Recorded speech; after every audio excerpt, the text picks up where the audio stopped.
जिसमें सेना के शौर्य को दिखाया गया है। इसमें देखिए आप।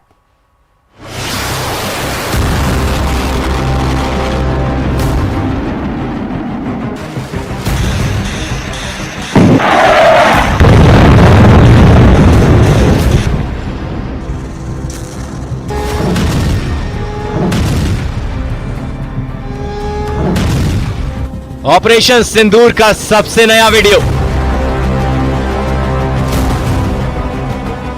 पाकिस्तान के डिफेंस सिस्टम को ध्वस्त करने वाला वीडियो। पाकिस्तान की वॉर ब्रिगेड को तबाह करने वाला वीडियो।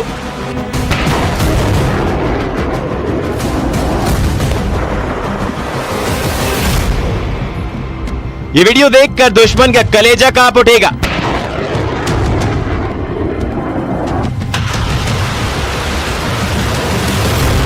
भारतीय सेना की वेस्टर्न कमांड की तरफ से इस वीडियो को जारी किया गया है। यह उस ऑपरेशन सिंदूर का वीडियो है जिसने कुछ ही घंटों में पाकिस्तान की सेना के हौसलों को घुटनों के बल ला दिया। यह भारतीय सेना की वेस्टर्न कमांड का वो आग उगलता प्रतिरोध है जिसने पाकिस्तान की रक्षा पंथी को इतनी घातक चोट पहुंचाई कि फिर उसे झटके से उभरने का पाकिस्तान को कोई मौका नहीं मिला। जहां जहां भारतीय सेना ने टारगेट सेट किए थे वहां वहां मिसाइलों ने हिट किया। रात के अंधेरे में हुए इन हमलों ने पाकिस्तान के खोखले एयर डिफेंस को दुनिया के सामने ला दिया। नूर खान एयरबेस और भोलारी एयरबेस पर हुए हमले इतने प्रचंड थे कि इन एयरबेस को भारी नुकसान पहुंचा। ये ऐसे हमले थे जिन्होंने पाकिस्तान के रक्षा तंत्र का पूरा नक्शा बदल दिया।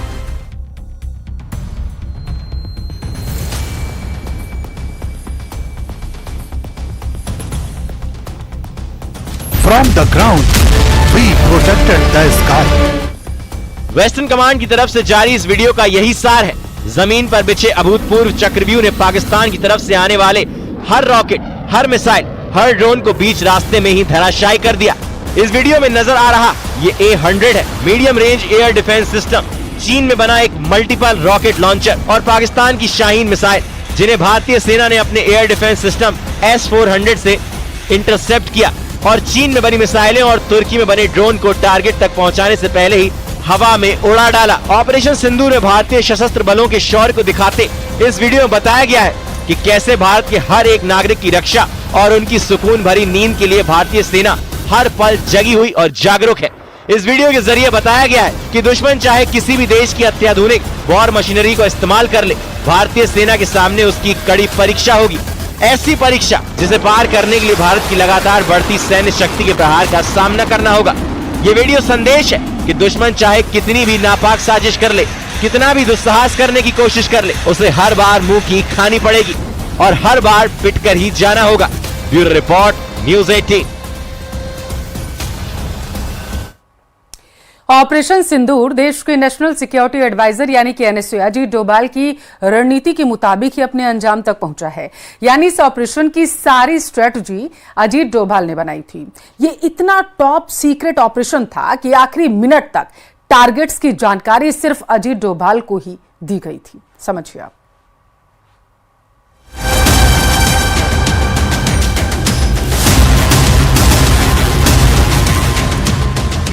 पहलगाम आतंकी हमले का बदला लेने के लिए जिस ऑपरेशन सिंदूर की स्क्रिप्ट लिखी गई उसका सबसे बड़ा शिल्पकार हैं NSA अजीत डोभाल।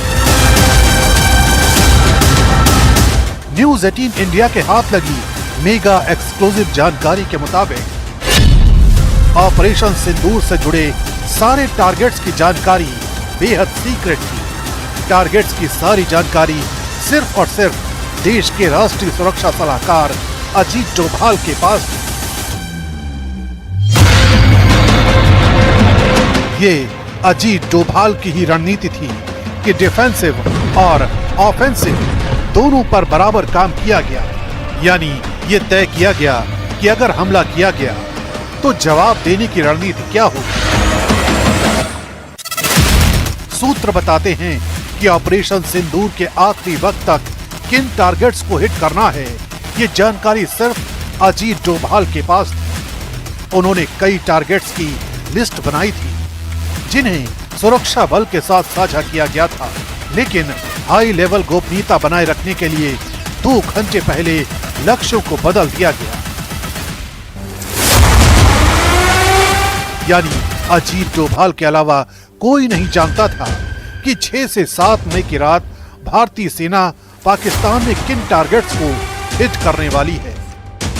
सूत्रों के मुताबिक बहावलपुर और मुरीद के जैसे लक्ष्य पहले से तय थे, लेकिन आतंकवाद के आकाओं और पाकिस्तान की सेना को यह संदेश देना जरूरी था कि भारतीय सेना की पहुंच से कोई टारगेट दूर नहीं है। खबर है कि ऑपरेशन के लिए 2 फेज तय किए गए। पहले चरण में आतंकवादी ढांचे को खत्म करना, मसलन लश्कर-ए-तैयबा, जैश-ए-मोहम्मद जैसे समूहों से जुड़े आतंकी ठिकानों, लॉजिस्टिक हब पर हमला करना था। जबकि दूसरे चरण में पाकिस्तान की सेना ने खुले तौर पर जवाबी कार्रवाई का समर्थन किया तो बॉर्डर पोस्ट, ड्रोन बेस और दूसरे महत्वपूर्ण सैन्य ठिकानों को निशाना बनाना था। खास बात ये कि इस दौरान रियल टाइम इंटेलिजेंस का सहारा लिया गया। अजीत डोभाल ने सर्जिकल एक्यूरेसी तय करने के लिए भारत के हाईटेक इंटेलिजेंस सिस्टम का इस्तेमाल किया। ह्यूमन इंटेलिजेंस मुख्य रूप से MI जैसी एजेंसियों से हासिल की गई, यानी वो जानकारी जो खुफिया एजेंट एक दूसरे से साझा करते हैं। ह्यूमन इंटेलिजेंस ने POK और पाकिस्तान के पंजाब में आतंकी ठिकानों की स्थिति की जानकारी दी। तकनीकी तौर पर इस जानकारी को पुख्ता करने के लिए इसरो का इस्तेमाल किया गया, जिससे लक्ष्यों की वैधता तय की जा सके और आम नागरिकों के नुकसान की संभावना को कम किया जा सके। इस दौरान सबसे ज्यादा चौंकाने वाली बात जो सामने आई वो थी पहले ही दिन पाकिस्तानी रडार और तकनीकी सिस्टम में चीन की मौजूदगी पाई गई, जिसने खुले तौर पर पाकिस्तान का समर्थन किया। यानी ऑपरेशन सिंदूर के दौरान अजीत डोभाल ही वो व्यक्ति थे जिन्होंने न सिर्फ अपने अनुभव का सटीक इस्तेमाल किया, बल्कि किसी भी गोपनीय जानकारी को बाहर नहीं जाने दिया। ऑपरेशन सिंदूर से जुड़ी एक और अहम खबर। भारतीय सेना का दावा है कि पाकिस्तानी सेना ने 8 मई को अमृतसर के स्वर्ण मंदिर पर हमला करने की कोशिश की थी, लेकिन भारत के एयर डिफेंस सिस्टम ने पाकिस्तान के मिसाइल हमलों को पूरी तरीके से नाकाम कर दिया। इस खबर के सामने आने के बाद से पाकिस्तानी सरकार और सेना बुरी तरीके से बौखला चुकी है। इधर स्वर्ण मंदिर के मुख्य ग्रंथी ने भारतीय सेना को मंदिर परिसर में एयर डिफेंस गन तैनात करने की इजाजत दे दी है।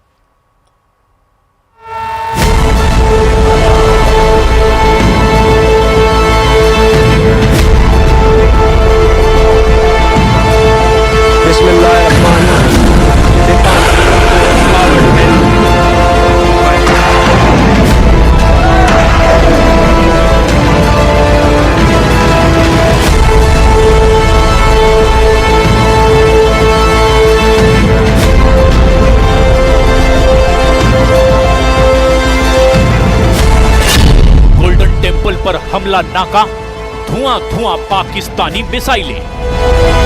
6 मई की आधी रात से लेकर 10 मई के पूरे दिन तक पाकिस्तान की सीमा को बिना पार किए भारतीय सेना ने ऐसे अचूक हमले किए जिसने पाकिस्तान में मौजूद आतंकी संगठनों को पूरी तरह से तबाह कर दिया।